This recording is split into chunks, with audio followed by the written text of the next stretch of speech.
That's Nick. And that's Joseph. And today we're here to talk about The End! The narrative feature debut directed by Joshua Oppenheimer, a documentarian known for the act of killing and the look of silence. This premiered at the 2024 Telluride Film Festival. Neon is releasing it December 6th, 2024. I know we reviewed The Act of Killing on our Patreon, but what is The End about? After decades alone, a wealthy family living in a salt mine encounter a stranger. What is your pull quote? Why do these people keep singing? Why is this over 2 hours long? Don't they know it's the end of the world, deserving of at least one good song? That's a Skeeter Davis reference. Don't they know it's the end of the world? My actual pull quote. Although the approach is interesting and the cast is intriguing, this apocalyptic social commentary musical sings the same refrain while preaching to the choir, requiring a tighter script with more profound tendencies to justify its duration. Dang. Mine. It's ironic there's a plot point about the value of one's time when this film seems to not respect mine. Oh. This was hard for me to sit through. It was, and there were times where I'm like, I'm with it, I like it, and then I'm like, there are interminable song numbers, and none of them quite memorable. I mean, I don't know when you felt those. There were glimmers of hope within the first maybe 30 minutes. Sure. And then I gave up. Yeah. And thinking that this is going to give me what I need. It feels about twice the length that it is. It's 2.5 hours. Oh, yeah. It definitely, we checked the time at one point, and I thought, it felt like we had watched it for 4 hours. And I was afraid to check the time. Oh. And we still had 20 minutes left. So sorry to these people, but yeah, this movie did not work for me. And it's a shame because, so I had read a more detailed synopsis back in August because I was going to watch this at TIFF, but I couldn't get a ticket. And when I saw the line, what do you call that line? The log line? No, where everyone's waiting to get into the theater. The queue. No, standby or... Oh, standby. Whatever. Okay. I was not going to do that. And I'm glad I didn't because I would have been mad as hell. Oh.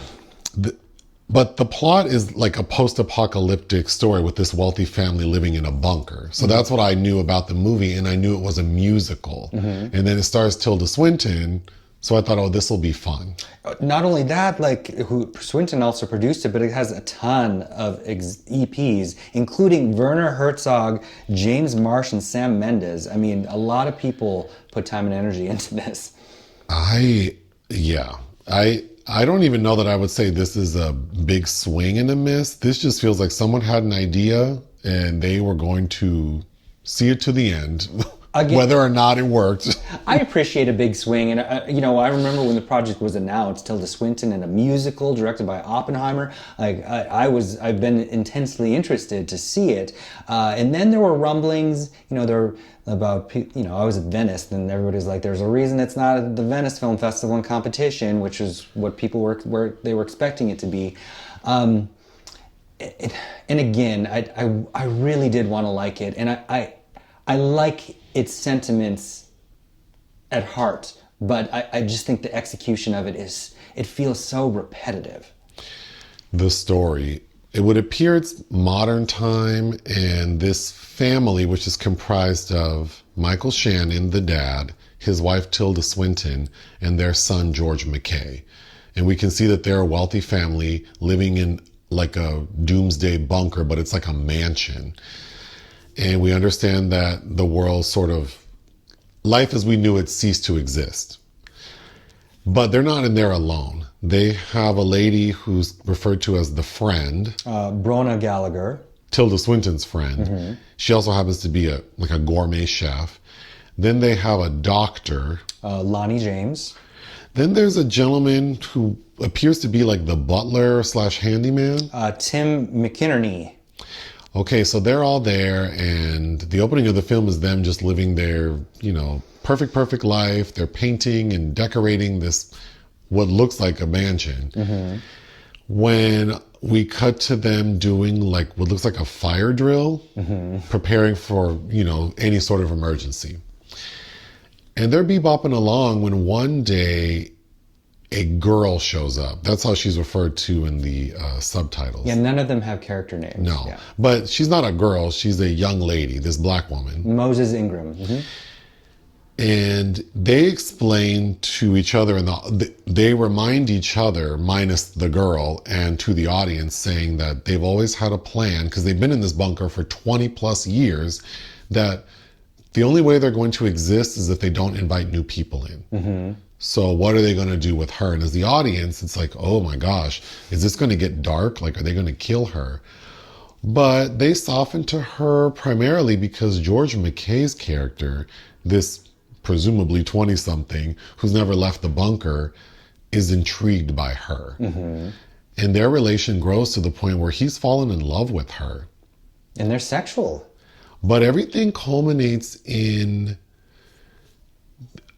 There's a lot of tension because Tilda Swinton, the mother, seems uncomfortable with this new addition because the young lady is questioning everything. Like, well, don't you ever feel guilty that you were able to make it and live like this when all of your friends and family didn't? And you have all this space. I know I feel terrible that like I had to leave my family behind and they're all dead and now I'm here and I don't feel like I deserve this. You don't ever feel that way? Yeah, survivor's guilt. Mm-hmm. And Tilda Swinton's character in particular seems to not want to relish in the past. Okay, but everything culminates in this moment where they're having a second drill, because now they have this new member who they have told, you're now part of the family. So they've officially accepted her. And she does not perform well in the drill. That's lip service, though. It is. And Michael Shannon's character gets really upset with her. Like, we told you if you're going to be part of our group, you have to know how to perform in the drill. But the friend, the chef, she's trying to stick up for her. Like, well, damn, this is our first time doing it. Like, can't we just do it again? Can you give her a minute? Yeah, can you give her a minute? And everyone kind of blows up. And then Tilda, who's already kind of frustrated with her friend because she barges into her friend's room, which I thought was odd that it's like, y'all have lived here for 20 plus years and you've never gone in her room. But she goes into her room and sees all these pictures of when the two of them were younger, which triggers Tilda because she's trying to forget the past. So she takes those pictures from her. Then they have the incident at the drill.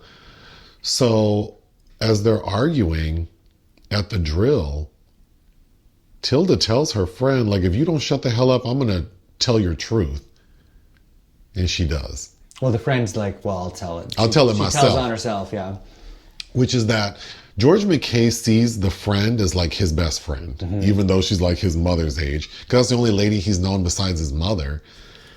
And he's always been taught that, like, her son, like, died of cancer, and that's why he's not here. But we find out that the friend was an addict, and her baby was born an addict, and he was troubled. And so she made the decision to not let him come into this bunker. So George MacKay sees that as like, you like voluntarily killed your child. So now he's mad. But his new lady love, the young black lady, she's trying to reason with him, like, it's not like that. She had to make a choice. And he gets mad at her. Mm-hmm.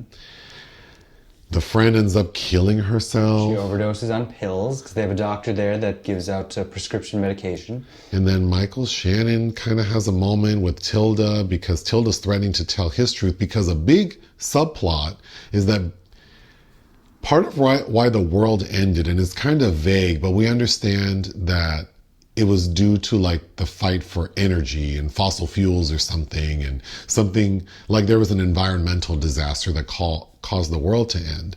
And the reason this family is wealthy is because Michael Shannon ran a power company. Mm-hmm. So he's part of the problem. So he's part of the problem. These are not good people. Mm-hmm. But because their son doesn't know anything but what they tell them, they are literally having him like write his own history books. And they've rewritten theirs, yeah. And they've revised their history to make them seem like these altruistic people who wanted to help. Who were successful art. Like the thing about Tilda Swinton's character is that she claims to have been a successful ballet dancer. At the Bolshoi, yeah. But the friend, before she kills herself, tells George MacKay, you know, your mama never actually performed. At best, she was an understudy, but she never hit that stage. So everything's crumbling when they have like one final argument, George MacKay and his, I guess, girlfriend. Mm-hmm. And then we immediately cut to maybe like a year has passed. And we only know that because she's had a baby with him. Mm-hmm. And then the final scene is them all happy. It looks like they're celebrating the baby's birthday or something. And we see Tilda Swinton and the Moses Ingram young lady looking out, like to the exit of the bunker. And then that transitions into maybe like stars in the sky. And then that transitions into what looks like we're looking at a petri dish or a microscope, and we see cells dividing maybe. Mm-hmm. That's it. Like a new path forward has been forged. Okay. I think that the messaging is clear. I don't think we need a 2.5 hour musical to convey it. But let's start with the musical component. Well, it's sing talking. It's just people just singing their words, and I love Tilda Swinton, and I was slightly amused at first, but then it goes. She has a couple numbers herself that they just seem to go on and on and on.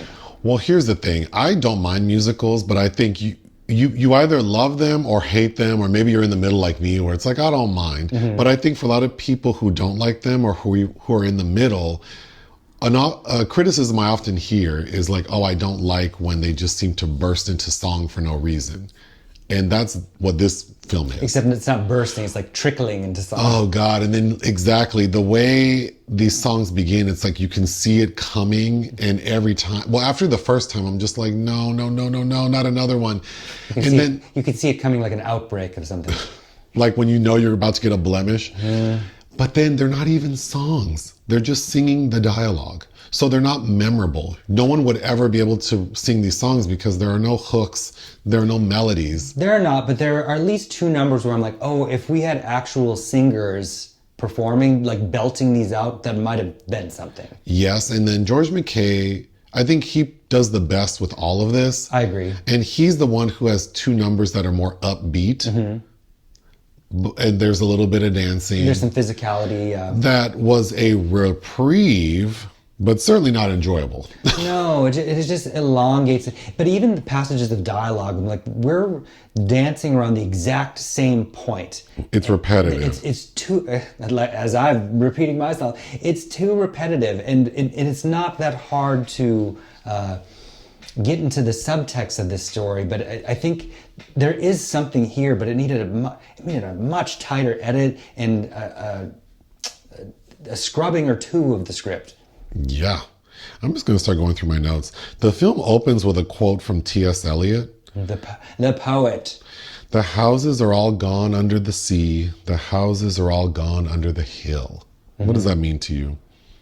There's nowhere to live anymore on the surface of the earth. Is right, I think it's applied here. Duh. Till human voices wake us and we drown. Okay, people like when I mention HIPAA violations. So the doctor, early on, he like barges into a room where George MacKay is with the friend. It seems like he sneaks into her room at night, like have a sleepover. And the doctor implies that like maybe they're being inappropriate. Mm-hmm. And then he goes, well, it's not surprising since you, George MacKay, have got quite the ding-dong. And then referring to the friend, and you with your fallen uterus. I'm surprised you have room down there, he says. Like, whoa. But that's when I was still hopeful about the film, because I'm like, oh, yeah. Is there going to be some subversive taboo stuff, like these people stuck in this bunker for decades? And like, there are never any discussions about like, the obvious questions you would have about how are these people staying sane? What are they doing to satisfy urges? How are they even sustaining life? I mean, we see that they have a room that appears to have some sort of garden, like hydroponics maybe, mm-hmm. and then they have fish. Yeah, and other crustaceans they seem to be growing. And then we see they have some sort of ventilation system at one point. And they have a swimming pool. They have a swimming pool. Mm-hmm. They have a vehicle that runs. Mm-hmm. Don't know where it gets gas from. I wasn't quite sure where they were going in the vehicle, except to get to the exit to the bunker is far away, and that's how they pick up the young lady, Moses Ingram, who shows up. But they have decades worth of medication. The friend... Which expires. That's true. The friend / chef also has cigarettes. Which also go stale. 20-year-old cigarettes? 20-plus-year-old cigarettes? Okay, see, the thing is, like, I can suspend disbelief, but this doesn't feel magical. It's not sending me anywhere. The purpose of a musical in my mind is to escape in some way. Mm-hmm. Something magical and fantastic, or maybe to tap into emotions that you can't articulate, right, maybe quite as well with words. Right. But this is not doing either. They're literally just sing-talking half this dialogue. It's just laborious, and I think there's a version of this film that would work a lot better than this 2.5-hour one, and how it looks fine. I think I got tired of looking at it though, because I really like the DP, Mikhail Krichman, who also lends Vermiglio, which I loved. Which we reviewed, and I loved how that film looked. But again, there's a lot of outdoor scenario, and he works a lot with Andrei Zaviagintsev. And again, I usually like everything he shoots, but I think that I just was so tired of everything about this. Well, speaking of how it looks, when we look at the bunker, because we get views of that region where it's like exiting the bunker, it almost looked like wherever, like in the Superman movie, wherever the kryptonite was, like icy. Yeah. So I was so curious, like, we don't get anything about where they are. No, all of that's and I'm fine with the ambiguity of that. It's just that the characters also remain pretty ambiguous, even when, there are emotional outbursts. You know what it reminded me of? If Terrence Davies had directed Blast from the Past. Oh. Would you ever see that with Brendan Fraser and Alicia Silverstone and Sissy Spacek? And Christopher Walken, who you mentioned you think would be a much better choice of casting for the Michael Shannon character. But imagine Terrence Davies, I know you haven't seen this, but The Long Day Closes as a post-apocalyptic musical. And that's kind of how this feels. Well, segueing into casting, I think Michael Shannon is only 50, and Tilda Swinton's like 63, 64. She's like well over a decade older than him, and I think she looks great. No, and it's not about how she looks, but it's like they seem, well, specifically Michael Shannon seems too young to be this character. So like, does that mean when he was in his late 20s, early 30s, he was the CEO of like a major like energy company? And CEO long enough to have built this bunker. And bunker is not an appropriate word for this. I mean, it's like an underground compound. So I think I would have expected someone decades older than him. With a wife that it would have been more interesting, that logically would have been maybe much younger. At least a decade younger than he was. So that was confusing to me. Also, the way when we meet these characters, they're acting so pleasant in a way that feels fake. So something's off. Right.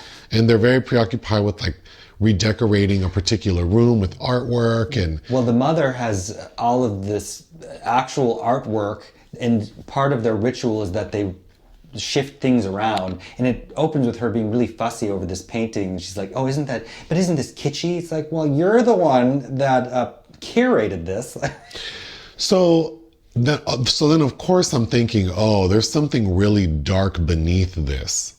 And so I felt like I was holding my breath for 30 minutes, an hour and a half. And then when we finally checked the runtime at 2 hours, 8 minutes, or how much we had watched, then I felt like, I don't know what could happen in the next 20 minutes that would make up for... Well, not much. So, nothing really happens. Michael Shannon seems like a very pleasant, easygoing man. For the most part, yeah. For the most part. He only has one moment that kind of shows a hint of maybe who he really is, which is that we find out that the butler is gay. Mm-hmm.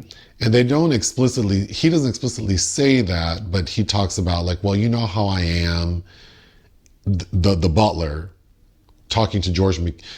There's a scene where George McKay, Michael Shannon, and the butler are all in one room, and George McKay wants to talk about love and feelings because now that he's finally experiencing some of those feelings, he wants to talk about it. And Michael Shannon asks the butler, well, what do you think? And the butler seems scared, like, well, you know how I am. And Michael Shannon goes, oh, that's fine. And it seems like the butler's surprised that Michael Shannon, almost like maybe back before the world ended, he might have been like a homophobe. Mm-hmm. So the butler tells us a very neutered story about someone he met once and wished that he would have gone further with him, which is depressing. So later on in the movie, when Michael Shannon gets upset about something that happened, the butler puts his hand on Michael Shannon, and Michael Shannon uses the F slur on him in a nasty way. And that's the only time, which is funny because there's a moment after that where he and Tilda Swinton, Michael Shannon and Tilda Swinton, get into an argument. And she goes, well, I'm going to expose you. I'm going to tell our son the truth about us. Because like we mentioned, they're pretending like they're this altruistic, kind, artistic family, when it's really like they're kind of monstrous people. And he tries to calm her down in a very mild-mannered way. And she bites his finger, and he still remains cool. Keeps it together, yeah. So I just thought, geez, I was waiting for, like, just nothing happens. Well, that's what doesn't seem really, again, this is not realistic, this hypothetical scenario that actually doesn't seem that maybe unrealistic, really. But like Moses Ingram never gets a moment to pop off. The gay butler, like he goes away for what, like 45 minutes? I forgot he was in the movie. But also, like, with people that are stuck together in indefinite isolation, there's weird shit that would go down. That would have to have happened. That would have to have happened. And, you know, sometimes there's certain, I don't want to say just men, but personality types that get predatorial. I was expecting that. I was expecting like this, you know, there's a young man in the bunker, George MacKay, and it's like he's neutered. Well, it's almost like I thought of Dogtooth. Like, you're absorbing the weirdness of your parents in isolation, and who knows what they're really teaching you about sex, because Lord knows we don't really know what they've taught him. But also, I kept saying, like, God, it reminds me of Dogville, like, with this woman who's an interloper, who's from a different place than these people, and how are they going to react to her? And how are these microaggressions going to become aggressions? Or Snowpiercer even, but it just fizzles out. Relating to my pull quote, at one point after George has feelings from Moses Ingram's character, he gifts her a fancy watch. And then he has a sort of passive aggressive reply to her because she's kind of like, well, why do I need this? And he's like, well, time management's really important. And like, okay. Again, I think the most successful character is George MacKay's, and I do.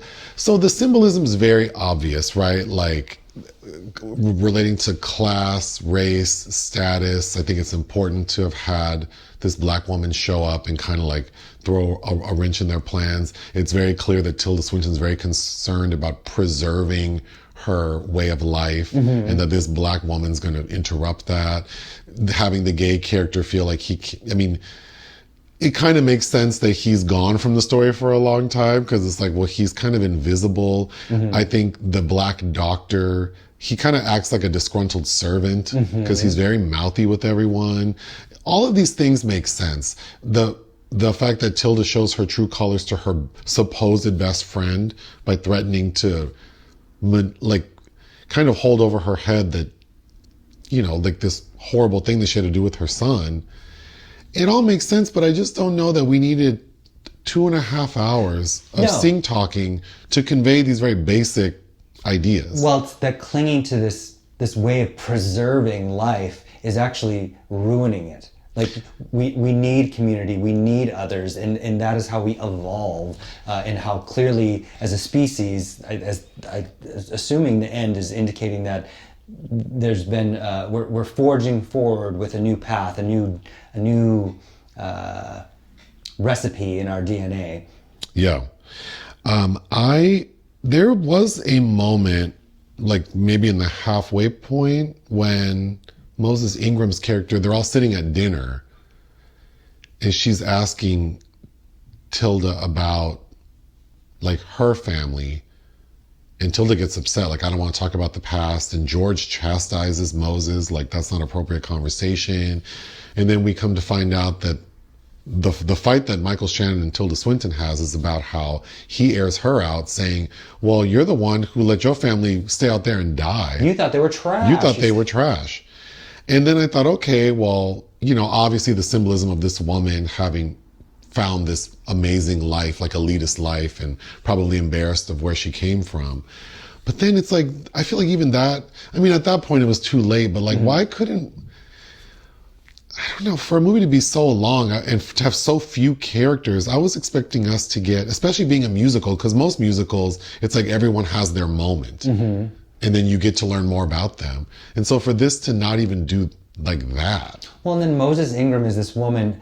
These people, the people in the bunker, haven't been on the surface for 20 years. And what we do learn about it is it seems like the world has burned. Like the whole world was the Hindenburg accident. But which is also kind of biblical, right? Because that's why we have rainbows according to the Bible, because God's not going to flood us again. He's just going to burn us. And there's that James Baldwin book, The Fire Next Time. But so it seems like that's what happened. Has happened, but Moses Ingram seems like she dropped in from London 2024. That's what I was going to say, because the moment when we learned that the world is on fire is because George MacKay one day is sitting with Moses Ingram and he has an iPad and he's showing her pictures that his mom and dad have that he's not supposed to be looking at. And so some of them are like places they visited, an old office building, and then there's like a satellite image of Earth with all these glowing bits. And then he asks, like, are those fires? And she says yes. But it's interesting that he is trying to show her like what the world's like, when it's like, but she's the one who was out there. So why aren't we? And I understand why, because it's like he believes that he knows best, even though there's someone who knows better, who could educate him. He just doesn't see her in that way. So I could appreciate why they did that, but then for the sake of like adding something to the narrative, giving us something we can use, I don't know why we didn't get her talking more about what life is like. Well, before she got there. And that would be the purpose of the musical component, is this black woman that she's reduced to being a dramatic catalyst. Like maybe she needed a big number where she's explaining how she feels about being stuck with these rigid white people. And in this, whether or not, I don't know whether or not she loves George MacKay's character. It just seems like this is necessity, because if she doesn't do this, she's going to be kicked out back there. I was expecting a very dark satire. I don't think this script is clever. No, and Oppenheimer wrote it with Rasmus Heisterberg, a Danish writer who's written a couple of things I've liked, including A Royal Affair, starring Alicia Vikander. This makes me think of that movie. Is it called Rumors with Cate Blanchett? That movie didn't entirely work for me, but I appreciated the writing. I could see that there was a perspective and there were funny moments, and I think they just didn't have the resources or the time to do what they really wanted to do. But that movie, I kind of feel the same, except that one I appreciate more and I found more tolerable. But this one is just like, it just feels like someone had an idea, and it was a big one, and they couldn't fully execute it, but they were going to continue. It made 7 Perfect Strangers. And there were a lot of people who helped them make it, and all of y'all are wrong. And I wanted to like it. I like Oppenheimer's documentaries. It just sounded like such a novel idea, especially with Tilda. But it was painstaking to sit through this. What would you give the end? 2.